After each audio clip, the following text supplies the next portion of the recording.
बिस्मिल्लाहिर्रहमानिर्रहीम, अस्सलाम वालेकुम। लाइव में डॉक्टर शाहिद मसूद के साथ मैं हूं सुमेरा सलीम। नाज़रीन, सिक्योरिटी फोर्सेस ने खैबर पख्तूनख्वा के इलाके में खुफिया ऑपरेशन के दौरान 17 खवारिज को हलाक किया और जबकि मुतअद्दिद जख्मी भी हुए। जबकि दूसरी जानिब मीडिया के नुमाइंदों से गुफ्तगू करते हुए वज़ीर आज़म शहबाज शरीफ साहब ने कहा है कि अमेरिका ने पाकिस्तान में IT, तवानाई, ज़राअत और मादनियात के शोबों में सरमायाकारी की आमादगी जाहिर की है। जबकि सदर ट्रंप ने अमरीकी कंपनियों को फौरी तौर पर पाकिस्तान में सरमायाकारी की हिदायत भी की है। इसके अलावा भी दीगर मौज़ूआत पर आज हम गुफ्तगू करेंगे। स्टूडियो में हमारे साथ मौजूद हैं डॉक्टर शाहिद मसूद। अस्सलाम वालेकुम डॉक्टर साहब। वालेकुम जी, आपको। डॉक्टर साहब, आप अक्सर जिक्र करते आए कि दहशतगर्दी एक कॉन्स्टेंट फैक्टर है। इस हवाले से सिक्योरिटी फोर्सेस की मुख्तलिफ कार्रवाइयाँ भी जारी हैं। आज भी सिक्योरिटी फोर्सेस ने खैबर पख्तूनख्वा के इलाके में खुफिया ऑपरेशन के दौरान जो है 17 खवारिज को हलाक किया है। ये तो वो है ना जो पकड़े गए हैं, वो पीछे जो साजिशें कर रहे होंगे या जो अभी कहीं प्लानिंग कर रहे होंगे फ्यूचर की, वो मैं इसलिए कहता हूँ ये कांस्टेंट है। और फिर असल बात वही है कि इनकी जो मैं कहता हूँ बात हमेशा कि फॉलो द मनी। किसी भी क्रिमिनल को आपने पकड़ना तो फॉलो द मनी, उसके आप उसका ट्रेस करते जाएं देखें डांडे कहाँ से मिलते हैं। कोई स्मगलर्स के साथ मिलते हैं, कोई जहाँ पर भी जैसे भी है तो वो। लेकिन मैं आज गुफ्तगू का जो आगाज़ है वो मैं काफ़ी कुछ हो रहा है, लेकिन एक शख्सियत के मैं ज़िक्र से आज के प्रोग्राम का आगाज़ करूँगा। और आज से ठीक 1 साल पहले तकरीबन यही वक्त था, सैयद हसन नसरुल्लाह आज के दिन शहीद हुए थे 1 साल पहले। आज उनकी पहली बरसी है। तो सैयद हसन नसरुल्लाह, अल्लाह ताला उनके दर्जात बुलंद फरमाए। आज से 1 साल पहले 2000 पाउंड वज़नी बॉम्ब्स जो हैं वो बैरूत के जनूबी इलाके में, दाहिया का जो एक बड़ा इलाका है जहाँ बहुत दफ़ा जाने का इत्तेफाक हुआ और मुलाकातें भी हुई, और बड़ी शफ़क़त हमेशा उन्होंने फरमाई। तो सैयद हसन नसरुल्लाह जो है वो उनको वो पूरी बिल्डिंग, पूरी इमारत जो है वो उसके ऊपर जो बॉम्बिंग हुई तो वो और उसमें उनके साथ उनके रुफ़क़ा भी शहीद हुए। 64 साल नहीं 1960 में उनकी पैदाइश है, 1960 की उनकी पैदाइश है। और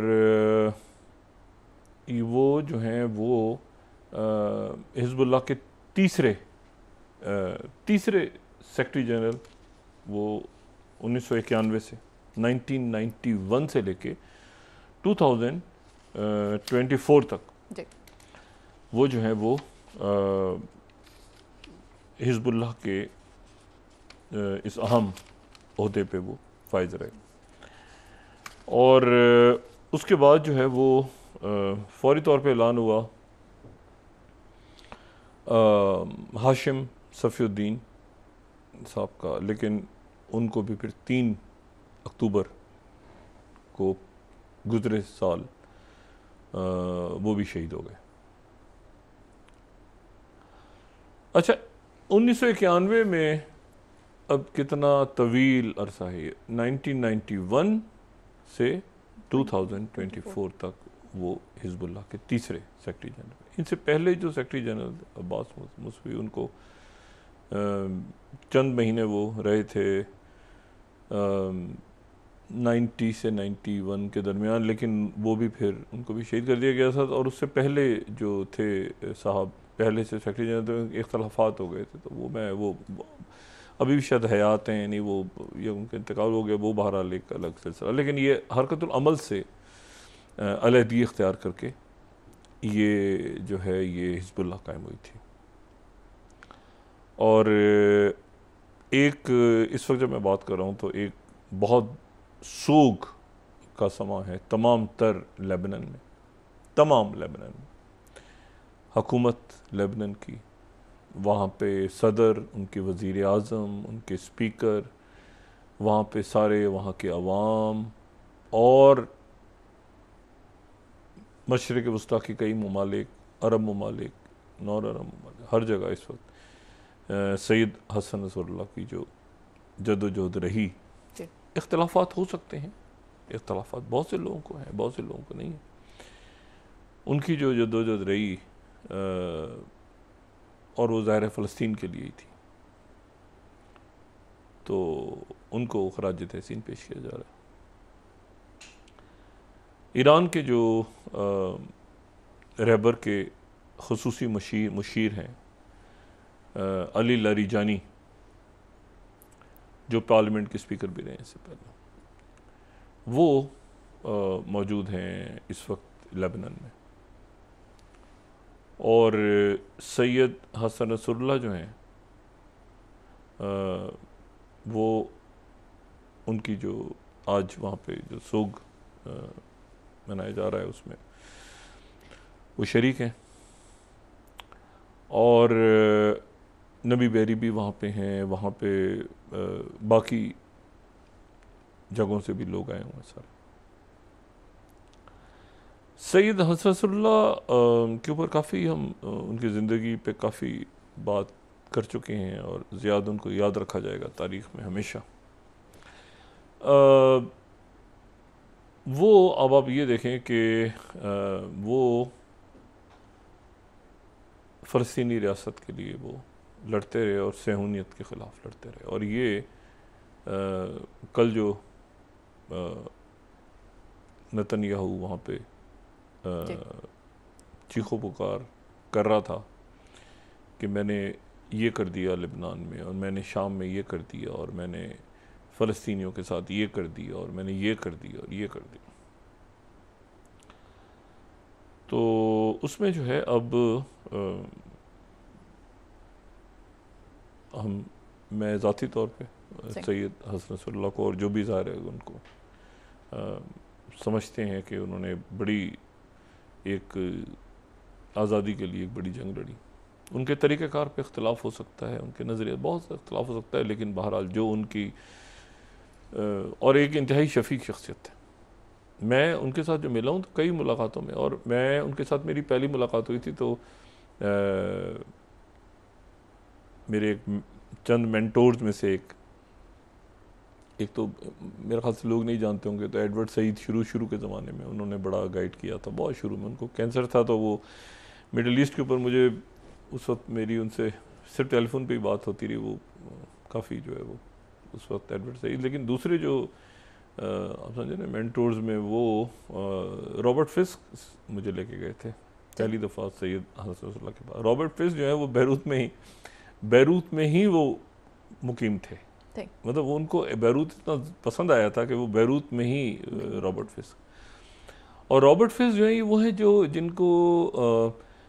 जिन्होंने एक ज़माने में बहुत वो जो उसामा बिन लादेन का जो एक बहुत बड़ा था ना अखबार, जिसमें उसामा बिन लादेन घोड़े पे बैठ के एक तस्वीर, तो वो उसामा बिन लादेन का ये मेरे मेंटोर हैं रॉबर्ट फिस्क। अच्छा, तो ये रेस्ट इन पीस। अच्छा, तो वो ये उसामा बिन लादेन का जो एक अखबार का बड़ा सा क्लिप आता है ना, बहुत बड़ा सा, लोग देखते हैं अक्सर, वो शो करते हैं कि वो उसामा बिन लादेन का, तो वो रॉबर्ट फिस्क का आर्टिकल टेलीग्राफ के अंदर जो एक छपा हुआ है ना, बहुत बड़ा सा, भी शायद हमारी टीम को मिल जाएगा तो दिखा देंगे किसी को।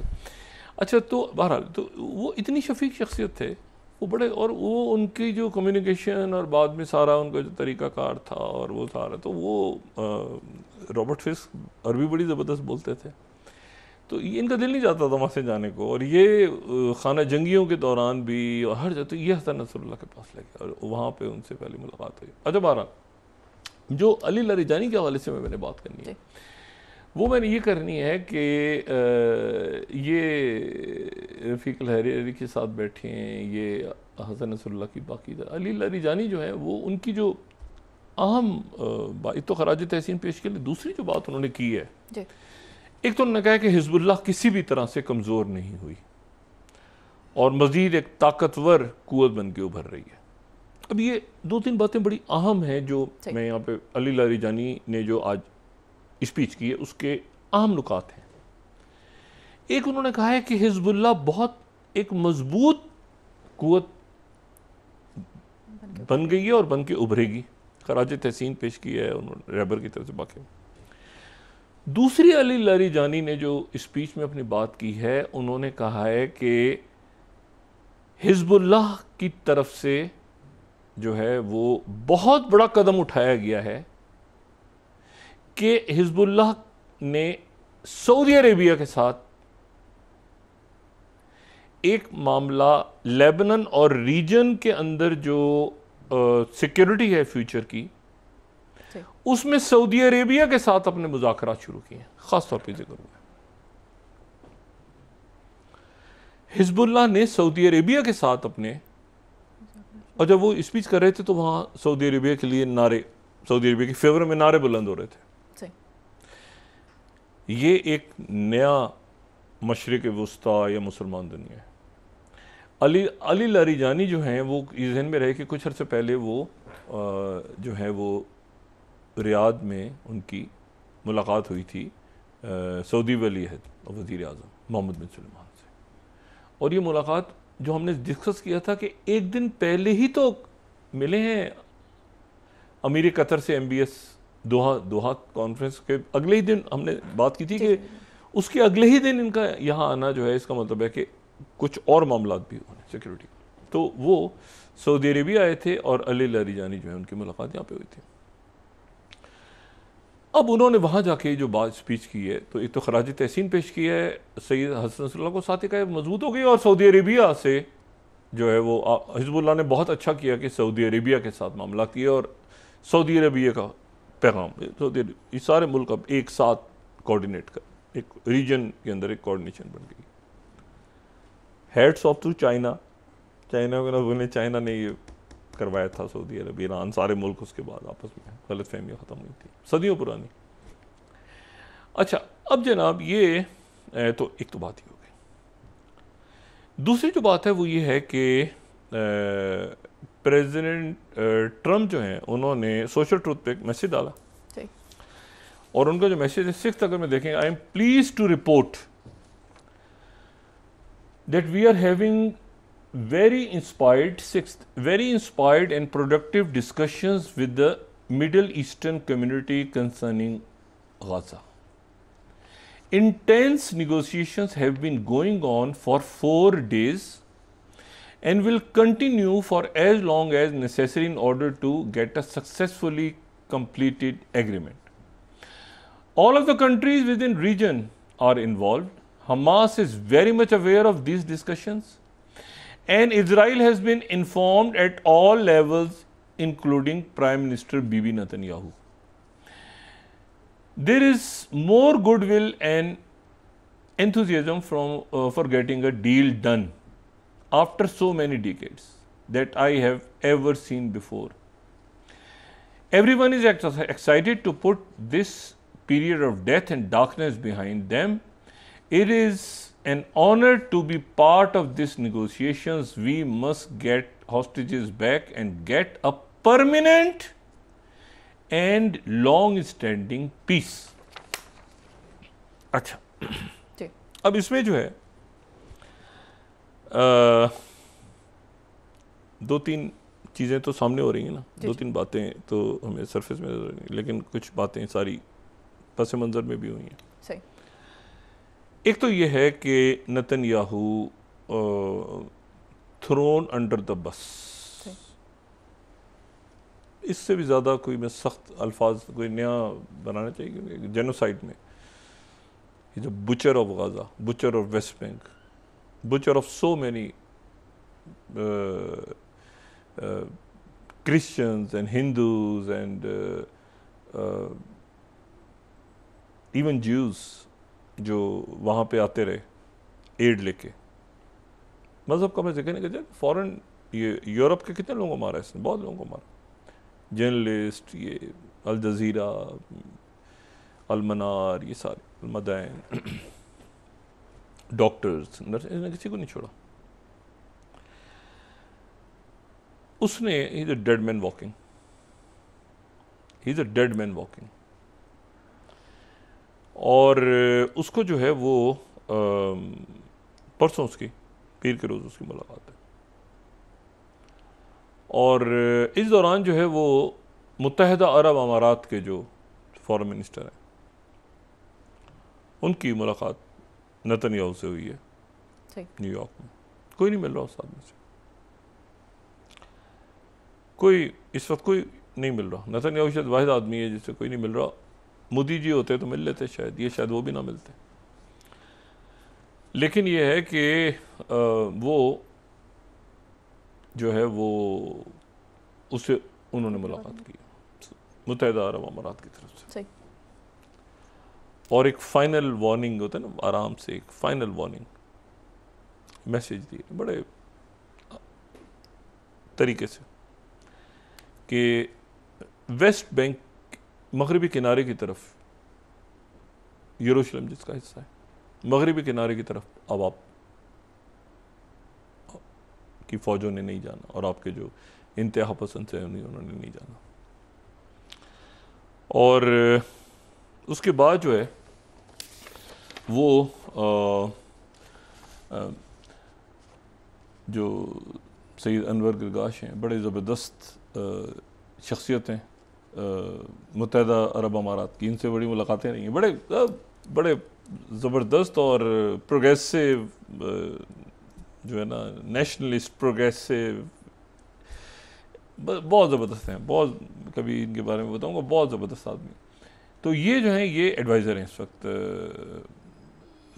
जो मोहम्मद बिन जायद है वहाँ के सदर हैं। उन्होंने ये एक 7th में मैं अगर देखूँ तो उन्होंने, डॉक्टर अनवर गिरगाश ने उसके बाद इस मुलाकात के वाले से बात की, just as the UAE's position was decisive in ये जुमला कैसा खूबसूरत इंग्लिश है, in closing the file on Israel's annexation of Palestinian lands.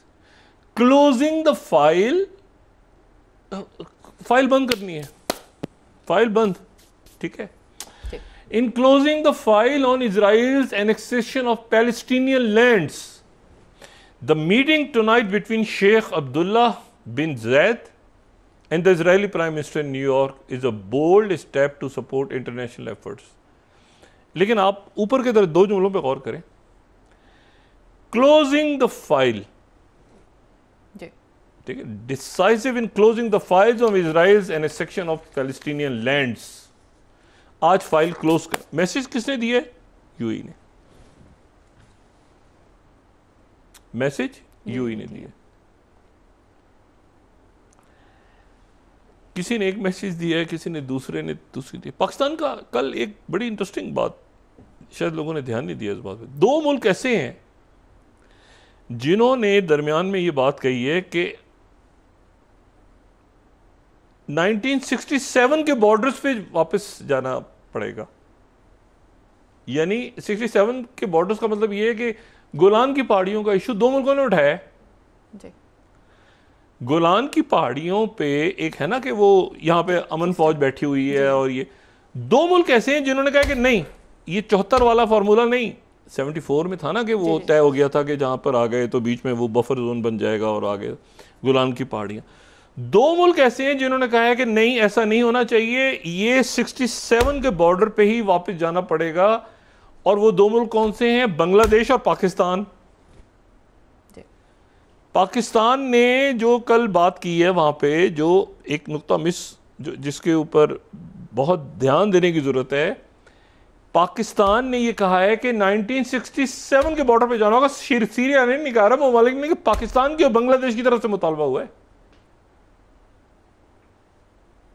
1967 के पाकिस्तान के गोलान पहाड़ी, तो वो उन्होंने कहा कि अच्छा हमें सारा, पाकिस्तान दरमियान में कह रहा है कि गोलान की पहाड़ियां 67, और कौन? डॉक्टर यूनुस जी जी जी जी। अच्छा, वो कर रहे हैं मुज़ाकरात वगैरह, पाकिस्तान ने आगे से नहीं, 67 की, पाकिस्तान 67 की जंग में फलस्तीनियों के साथ था।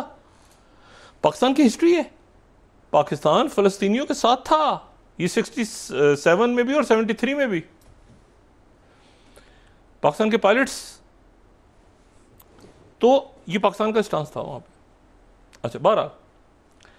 अब जनाब आ जाएं कि ये मैसेज चला गया इसको नेतन्याहू को। अब नेतन्याहू ने मिलना है जनाब ट्रंप से और जनाब ट्रंप उसका इंतज़ार कर रहे हैं।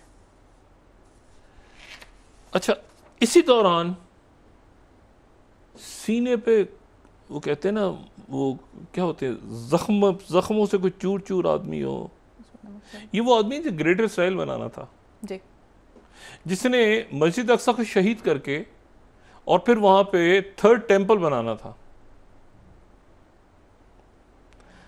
और ये जब प्रेसिडेंट ट्रंप आ रहे थे, और एक ज़माने में तो प्रेसिडेंट ट्रंप को इसने कायल भी कर दिया था कि आप ही किंग हैं हमारे, पता नहीं वो कल के वो पढ़ेंगे नहीं, वो किंग ऑफ इसराइल वाले प्रेसिडेंट ट्रंप को उसने कायल कर दिया था कि आप ही वो किंग हैं इसराइल का। एक ज़माने में प्रेसिडेंट ट्रंप कायल हो गए थे 2019 में कि मैं वाकई किंग ऑफ इसराइल तो नहीं हूँ। उस ज़माने की अगर कोई हमारे पास क्लिप्स हैं उन दिनों की, मैं गुजारिश करूँगा, कल हमने उसका जिक्र करना था, वो किंग ऑफ इसराइल का इन्होंने कायल कर दिया था प्रेसिडेंट ट्रंप को। कि प्रेसिडेंट ट्रंप ने कहा, ये देखें, Israeli settlements, Donald Trump proves his king of Israel USA today. ये मैं आपको 2019 का बता रहा हूं। ये जो वो कायल कर दिया, तो आप ही हैं जो आप आएंगे तो फिर उधर से जो असल किंग है वो बाद में आएगा। और प्रेसिडेंट ट्रंप उसके बाद कायल हो गए थे कि अच्छा मैं ये वो जमाने के अखबार देखे आप जरा, दो ने किंग ऑफ इसराइल।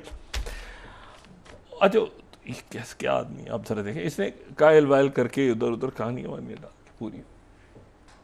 और भी हैं जहाँ पे किंग ऑफ इसराइल और वो सारा उस ज़माने की काफ़ी जो है ना, 2019 में आप देखें तो किंग ऑफ इसराइल बाकायदा प्रेसिडेंट ट्रंप को कायल कर दी। ये देखें, अच्छा ये ट्वीट भी उस ज़माने का, ये देखें आप, first Trump thank conservative host, ये देखें आप ज़रा, प्रेसिडेंट ट्रंप ने फिर क्या 2019 का, उन्होंने कंजर्वेटिव रेडियो होस्ट को शुक्रिया अदा किया उसका, और उसके बाद उन्होंने कोट किया रूट कॉलिंग द अच्छा best president for Israel in the history of world and claiming Jewish people in Israel love Trump like he is king of Israel. They love him like he is a second coming of God.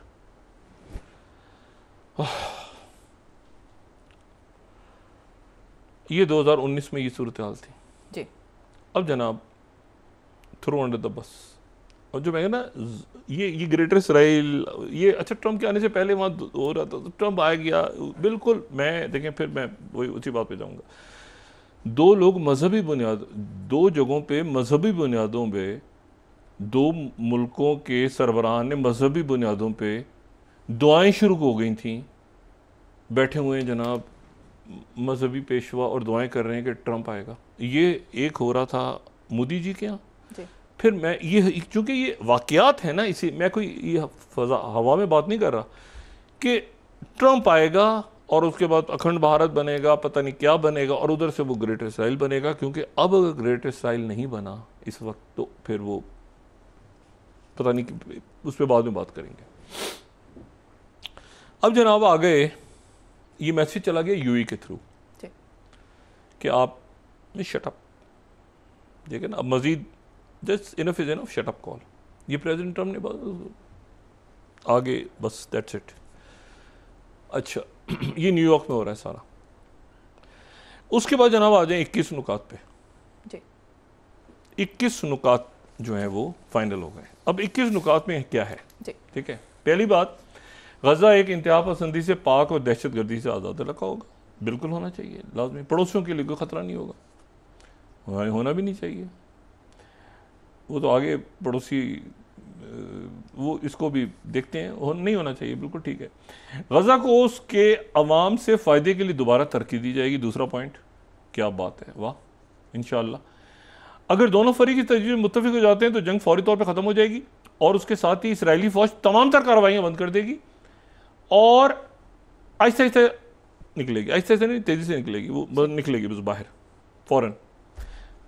48 hours के अंदर जो है वो 48 घंटों के अंदर 48 लोग रिहा हो जाएंगे। यानी 48 के बदले 48, ये जो फोर्थ है ना, इसमें इस तरह से नहीं है, लेकिन ऐसे कि 48 घंटों के अंदर 48 यरगमाली और जो लोग हैं वहाँ पे जो बाकियात हैं, अब ये यानी जितने ज़िंदा हैं, जितने गज़ा में जो हमास के पास हैं, वो 48 घंटों के अंदर अंदर वो सारे के सारे रिहा हो जाएंगे। और उसके बाद जो है वो जैसे ही जो है वो ये होगा तो उसके फ़ौरन बाद उधर से सारे लोग रिहा हो जाएंगे और इधर साथ ही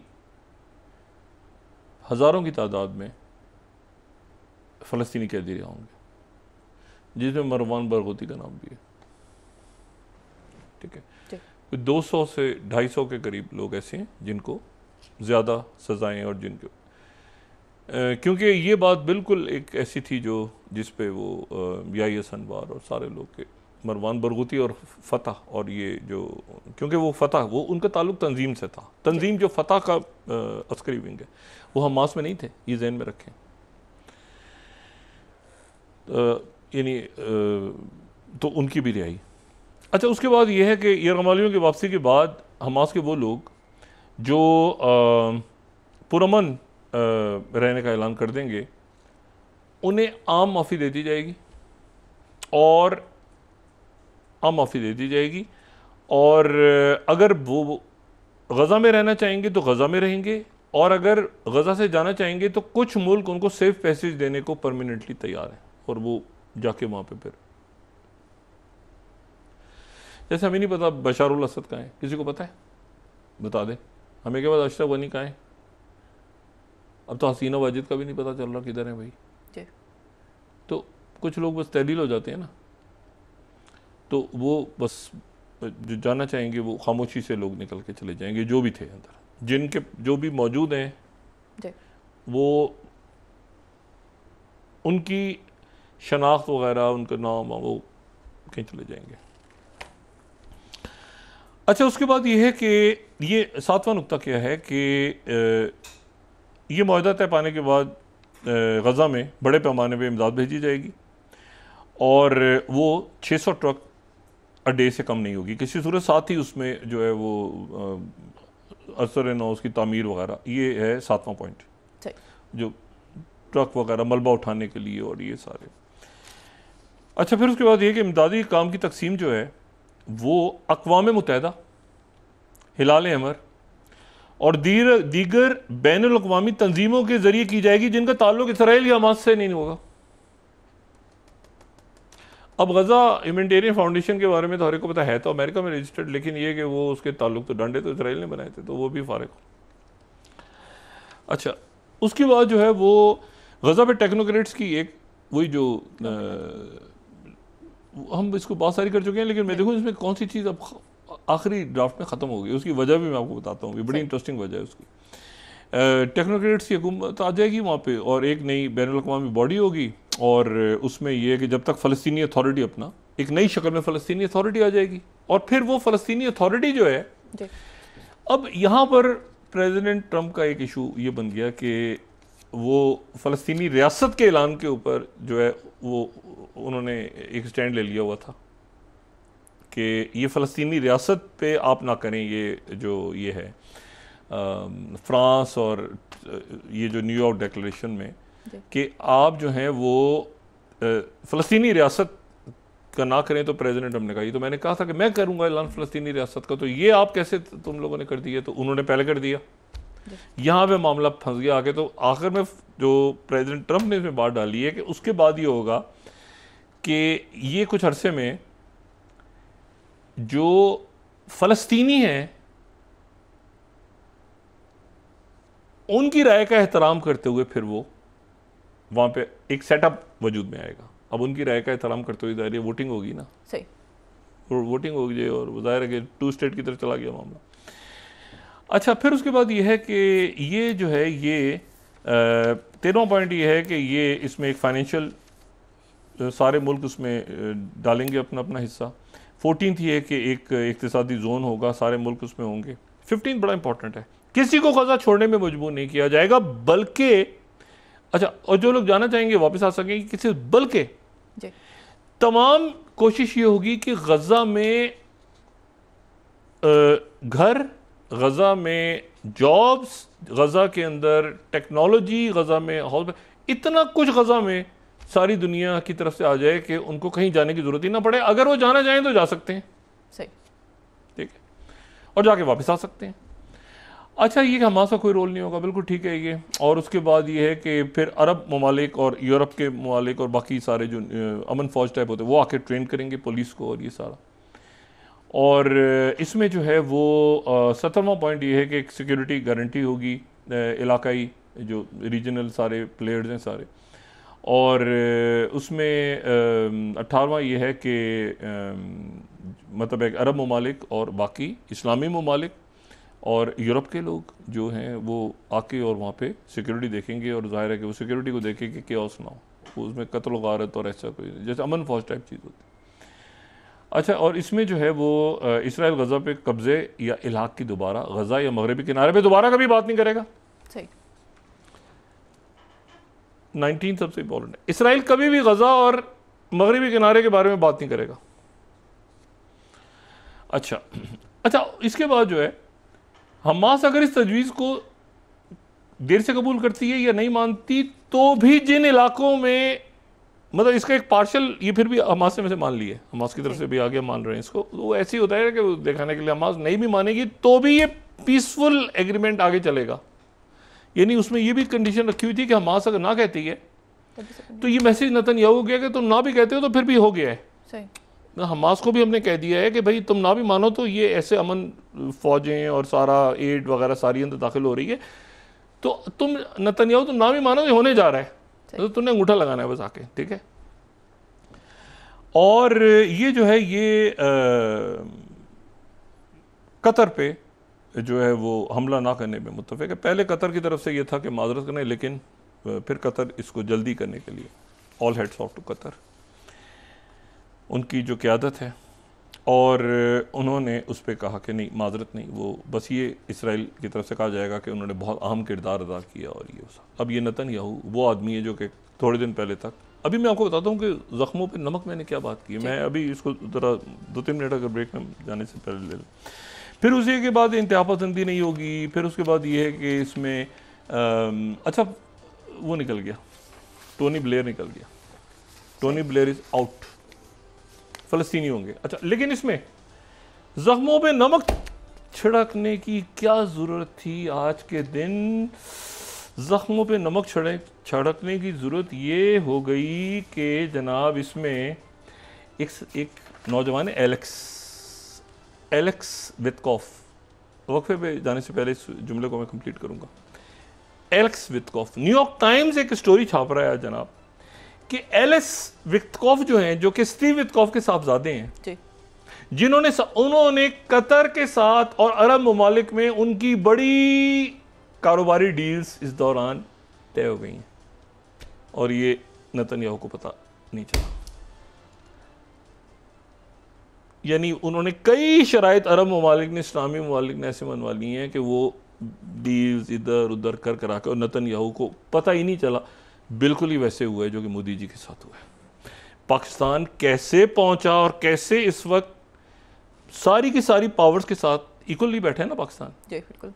वैसे तो अल्लाह की ज़ात सबसे बड़ी ज़ात है। ये आप ये खबर देखें, न्यूयॉर्क टाइम्स ने बिल्कुल नमक नहीं छिड़कते। Steve Witkoff recently sought money from, ये वो बिजनेस कर रहा है, सॉट मनी। ये तो अब एक दुनिया हिली हुई है ना सारी, तो सॉट मनी नहीं, ये बिजनेस, ठीक है ना। और ये जो है कतर में बिजनेस उनकी, ठीक है ना, बिजनेस के साथ। अब यहां ये बैठ के गालियां दे रहा था, इसने कतर पे अटैक कर दिया। इसको ये नहीं पता कि कतर और स्टीव वित्कॉफ जो हैं वो तो डील हो रही है, उनकी तो बिजनेस डील चल रही है बड़े दिनों से। जी, ब्रेक के बाद आपसे डिस्कस कर लेते हैं। कतर को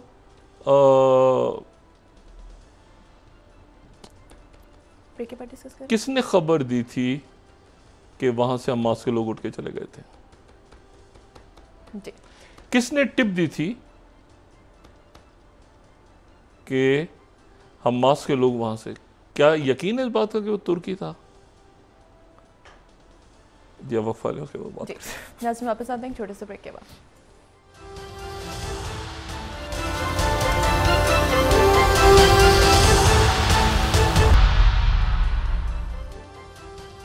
वेलकम बैक नाज़रीन। डॉक्टर शहबाज शरीफ साहब ने कहा है कि सदर ट्रंप ने अमेरिकी कंपनियों को पाकिस्तान में फ़ौरन जो है सरमायाकारी की हिदायत की है। अगर अमेरिकी कंपनियां पाकिस्तान में आती हैं तो क्या अपॉर्चुनिटीज़ मज़ीद क्रिएट होंगी?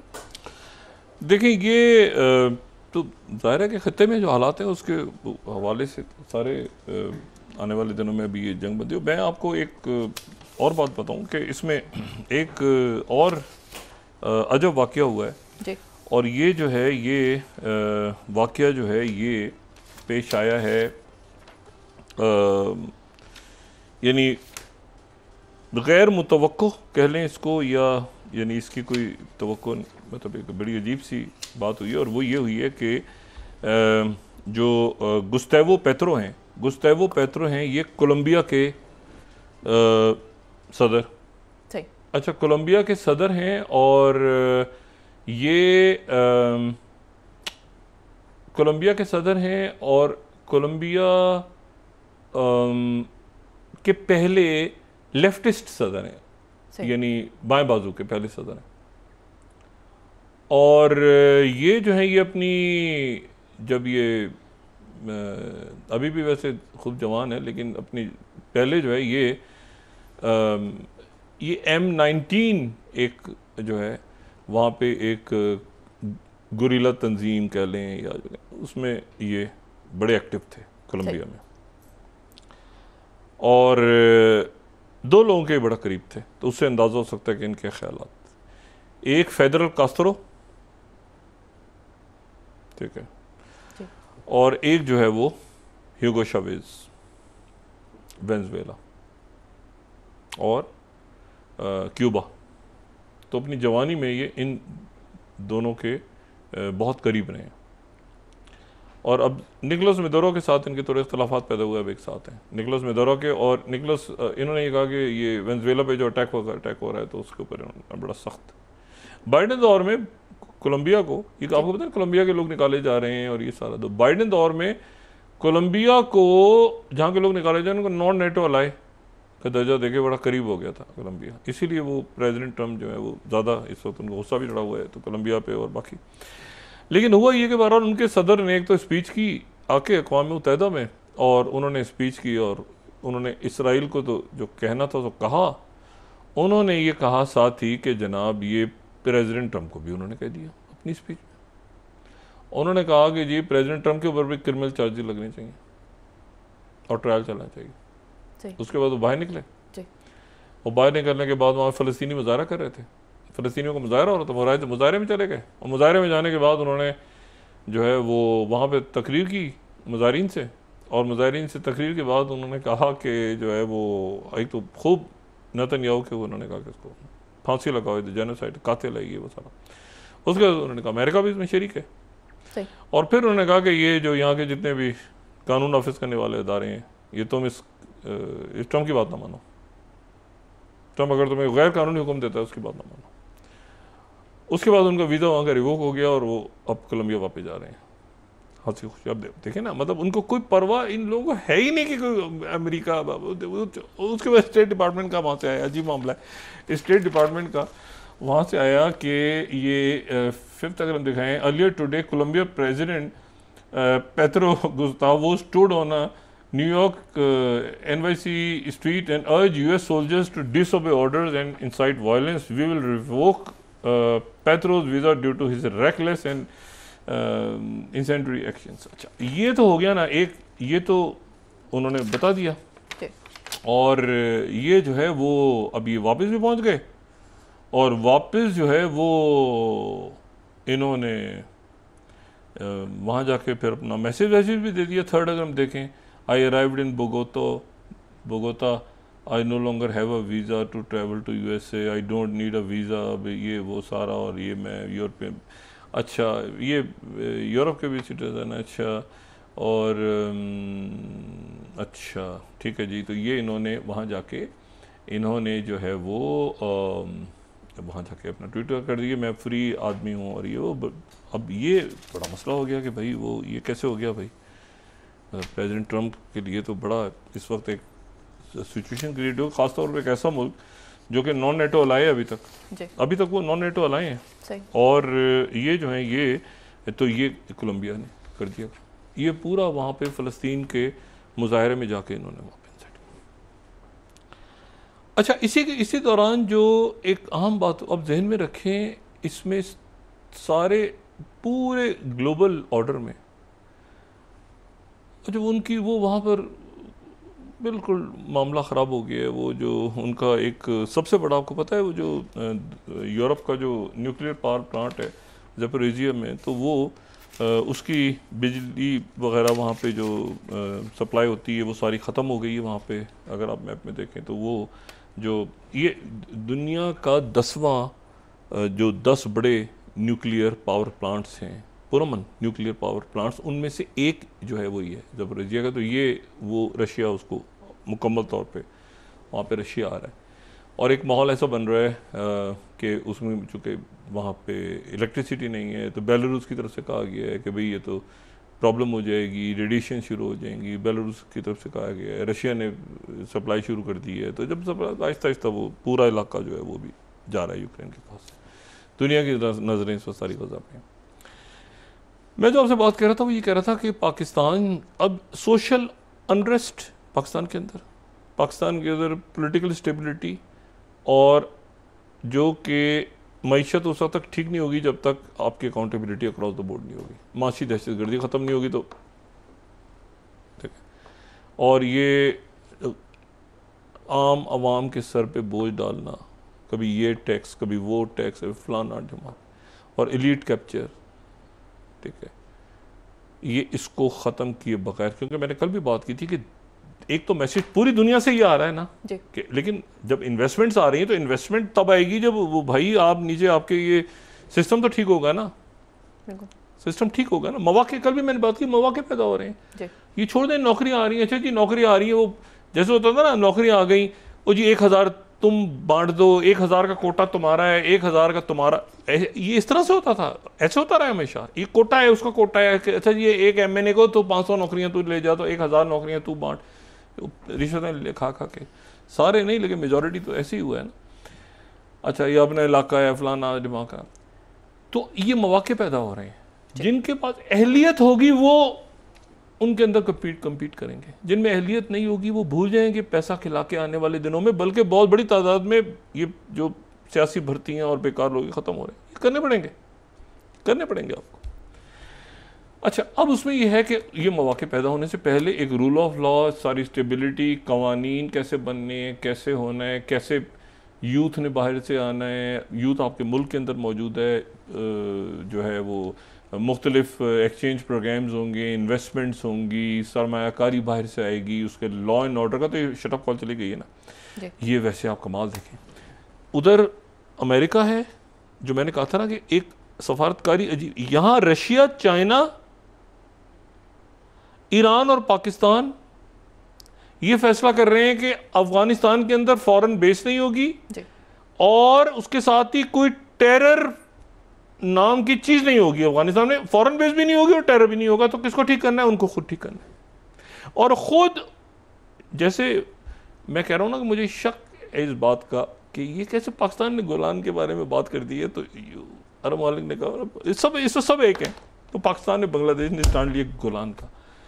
मुझे इस बात की उम्मीद है और गुमान है इस बात का कि अफगानिस्तान की क़यादत ने खुद ही कहा है कि ये कंटुटों को आके इनका कुछ इलाज करो, ये मजीद ब्रिगेड और BLA और ये वो सारे, ये जो है ना, तो सारे मुल्क, रशिया और चाइना, अच्छा ये अब जी कंटुटा पार्टी बैठी है वहाँ, जो भी हैं, जो भी फितना हिंदुस्तान, जो भी हिंदू खवारे, जो भी नाम दें, बेसिकली कंटुटे हैं, ये जराइम पेशा लोग हैं। इनको पकड़ के अब ये या तो भाग जाएंगे, कहाँ भागेंगे? लैंडलॉक है, कहाँ भागेंगे? ईरान में जाएंगे, पाकिस्तान जाएंगे, कहाँ? इधर कर रहे हैं ना, ये अभी जो आपने स्टार्टिंग में खबर रही है, वो इधर भागने की कोशिश हो रही है ना। तो भागो, निकलो, पकड़े गए, मारे गए। ये स्ट्रेटेजिक पार्टनर थे मोदी जी के। अच्छा, घुस के मारेंगे और ये करेंगे। तो उधर जो है वो, अब मैं इस बात पे, और आज उनकी तरफ से बात हुई है कि जो ट्रेड पे बात चल रही है जी। तो ट्रेड के ऊपर वो मुकम्मल तौर पे वो ऑयल फोकस्ड है सारा, कि ये ऑयल जो है वो आपने आइंदा नहीं लेना वहाँ से, और ये उस पर अल्टीमेटली क्या स्टैंड लेते हैं वो मतलब है कि ऑयल के ऊपर बेसिक उनका चल रहा है सारा सिलसिला, कि ऑयल जो है वो आपने अमेरिका से लेना है, वहाँ से लेना है, ये वो सारा। जैसे एक बुला लिया उन्होंने, बस वो क्लोज करें इसको, पैते हेक्से जो हैं सेक्रेटरी उन्होंने जो सेक्रेटरी डिफेंस हैं उन्होंने सारी दुनिया से जनरल्स को, एडमिरल्स को बुला लिया। वो 800 से ज़्यादा तादाद है। सही। उसमें जो है ना फ्लैग ऑफिसर्स और जनरल्स और बाकी उसमें 1 स्टार, 2 स्टार, 3 स्टार, 4 स्टार सारे आ रहे हैं और वो मंगल के रोज़ है। उस दिन पहले तो ये था कि पता नहीं कोई हालात ऐसे दुनिया भर में क्योस फैल गया कि क्या हालात है भाई, सारे दुनिया से फौज जा रही है। और कई लोगों ने तो कहा कि भाई वो पीछे कोई अचानक कोई अटैक वगैरह हो गए तो एक अथॉरिटी वहाँ तो छोड़े 1 स्टार से शुरू करके वो 800 साढ़े 800 के करीब। लेकिन वो उसमें फिर जो है वो ये गया बात आई हुई कि वो एक स्पीच करने जा रहे हैं और उसमें एक अमेरिकन जो आगे उनकी जो पॉलिसी है, जो अमेरिका की स्ट्रेटेजिक पॉलिसी है पूरी दुनिया में, उसके हवाले से वो बात करेंगे। लेकिन मैं इसके ऊपर उनके जो यूरोप के जो यूरोपियन कमांड के उनके पुराने फॉर्मर उनके जो एक सरबराह रहे हैं यूरोपियन कमांड के, बेन हॉजेस, उन्होंने जनाब एक मैसेज डाल दिया ये एक्स पे और ये 4th उन्होंने लिखा कि July 1935 German generals were called to a surprise assembly in Berlin and informed that their previous oath to the Weimar constitution was void and that they would be required to swear a personal oath to Führer. यानी Hitler की बात हो रही है। Most generals took the new oath to keep their positions. यानी पुराना oath ख़त्म करके, अच्छा ये आपको होता है ना पहली जंग अजीम के बाद वो चूँकि जर्मन हार गए थे तो एक वेमार रिपब्लिक आ गई थी। यानी पहली जंग 1919 से 1932-33 तक वो दरमियान का जो पीरियड था ना उसमें वो शिकस्त हो गई थी। ट्रीटी ऑफ वर्साइल्स वगैरह सारा बहुत बुरी तरह, तो दरमियान में एक रिपब्लिक बनी थी लेकिन वो इतने तबाहकुन रिपब्लिक थी कि उसके नतीजे में जब ये 33 के अंदर जब ख़त्म हुआ तो उसके बाद फिर हिटलर चांसलर मुंतखब हुआ। अच्छा तो अब ये है कि ये तो इसके ऊपर फिर जो पैटी हेग्जिट है उन्होंने जवाब दिया कि ये ऐसा नहीं हो रहा, कूल डाउन, ये कूल स्टोरी, ऐसा करके उन्होंने पैटी हेग्जिट ने क्लियर किया कि ऐसा कुछ नहीं होने जा रहा। इन्होंने कहा कि पर्सनल ओथ जो है ये अब आप लॉयल्टी प्रेसिडेंट ट्रम्प से ये उठवा रहे हैं ओथ, तो अमेरिकन कॉन्स्टिट्यूशन की जगह। आपको पता है ना इस साल काफ़ी लोग फायर हुए हैं, अमेरिकन उनके CQ ब्राउन, ठीक है ना, उनके जो चेयरमैन जॉइंट्स थे, फिर उसके बाद उनकी जो नेवल ऑपरेशंस की हेड थी एडमिरल लीजा फ्रेंची थी, और उसके बाद उनकी जो लिंडा फैगन और ये सारे जनरल टिमोथी हॉग, ये सारे जो हैं ये लोग फारिग हुए थे काफ़ी। तो बाकी भी शायद लोगों को वो वहाँ पे ये मैसेज देना हो या जो भी हो, मुझे नहीं पता इस बारे में, लेकिन ये है कि वो नहीं है कि जो हाई सिक्योरिटी पता नहीं दुनिया में क्या होने जा रहा है। अचानक वो ईरान के वहाँ मौजूद हैं, UAE उधर मौजूद है, पाकिस्तान से एक सुकून। और इसी दौरान जो है वो अब पीर के रोज़ एक रोज़ दरमियान का है। अभी भी कहीं दुनिया में ये बातें हो रही हैं मुख्तलिफ जगहों पे कि कोई इस पूरी सहूनी, क्योंकि ये तो हज़ारों साल का खेल हो गया ना, ग्रेटर इसराइल, और ये तो 3rd टेम्पल बनेगा, ऐसे होगा, इलाकों को लेंगे, तो कोई फॉल्स फ्लैग ना हो जाए कहीं दरमियान में, उस माहदे के अनाउंसमेंट से पहले कोई फॉल्स फ्लैग ना हो जाए दुनिया में जो कि पूरा तारीख को अचानक किसी और तरफ ले जाए। तो सारी दुनिया अलर्ट है, सब अलर्ट हैं, प्रेसिडेंट्स, फ़ौजें आपस में राब्ते में हैं, सिक्योरिटी हाई अलर्ट है, सब कुछ है। लेकिन ये है कि अल्लाह ताला खैरियत से ये एग्रीमेंट साइन हो और उसके बाद जो है वो उसमें 2 रियासती हल और उसके साथ ही फ़लस्तीनी और उसके साथ ही कैदी रहा, उधर से रमाली रहा, और फिर अच्छा इन पे कंडीशन डाल दी है। चले वो पड़ोसी फिर आगे अभी अनाउंसमेंट तो हो ना, फिर बाद में पड़ोस की भी बात कर लेंगे। जी बहुत शुक्रिया डॉक्टर साहब। नाज़रीन इसके साथ ही आज का प्रोग्राम अपने इख्तिताम को पहुंचा। मुझे सुमेरा सलीम की इजाज़त दीजिए। अल्लाह ने के बाद हज़ारों लाखों लोग मार के कत्ल करके शहीद करके तो फिर ये सुकून से नेतन्याहू अपने पड़ोसियों के साथ ये अमन चैन के साथ ही जी अपना दोस्तों रिश्तेदारों गिरदोनवाह के लोगों का सब ख्याल रखिएगा। अल्लाह हाफ़िज़।